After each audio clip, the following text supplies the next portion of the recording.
ये बात तब की है जब देहरादून के बॉयज हॉस्टल में मेरा चौकीदार के रूप में पहला दिन था।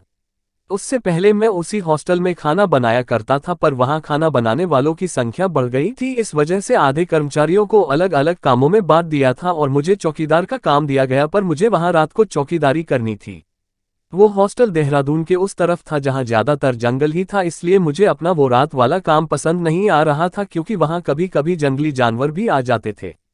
और ऊपर से लोगों द्वारा इस हॉस्टल की जो बातें मैंने सुनी थी कि इस हॉस्टल में रात में भूतों को कई लोगों ने देखा था, और अब मुझे उसी हॉस्टल में रात जगकर बितानी थी। यही सब सोचकर मैं घबराए जा रहा था, पर फिर भी उस दिन में हिम्मत करके रात के 8 बजे हॉस्टल में पहुंच गया, क्योंकि मेरी ड्यूटी का टाइम रात के 8 बजे से सुबह 8 बजे तक था।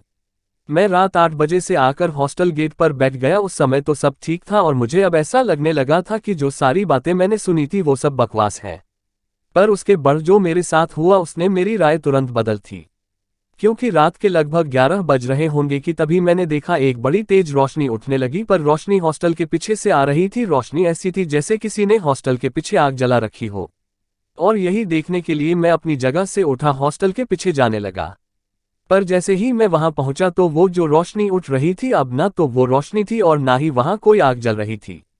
मैं वहां खड़े खड़े बस यही सोच रहा था कि यह कैसे हो सकता है, क्योंकि अभी थोड़ी देर पहले इतनी तेज रोशनी उठ रही थी कि ऐसा लग रहा जैसे किसी ने बहुत तेज आग जला रखी हो। पर अब वहां ऐसा कुछ भी नहीं था। मैं यही सब सोच रहा कि तभी मैंने जो देखा उसे देखकर मेरी आंखें फटी की फटी रह गई, क्योंकि मैंने देखा एक कमंडल हवा ने अपने आप उड़ा जा रहा था और उस कमंडल के पीछे पीछे एक आग की ज्योति चले जा रही थी। और कमंडल और वो आग की ज्योति कभी आगे की ओर जाती तो कभी पीछे की ओर वापस आ जाती, और मैं बस खड़े खड़े उसे देखे ही जा रहा था। मुझे कुछ समझ में नहीं आ रहा था कि यह क्या हो रहा है। और उसके बाद 5-6 चक्कर लगाने के बाद वो आग की ज्योति और कमंडल गायब हो गया।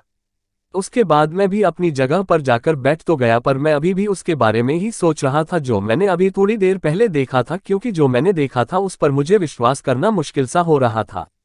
पर उसके बाद मेरे साथ जो हुआ उसके आगे तो जो मेरे साथ अभी तक हुआ था वो तो कुछ भी नहीं था, क्योंकि मैंने देखा हॉस्टल के गेट के पास एक घोड़ा चक्कर लगा रहा था और उस घोड़े पर एक बिना सर वाला आदमी बैठा हुआ था।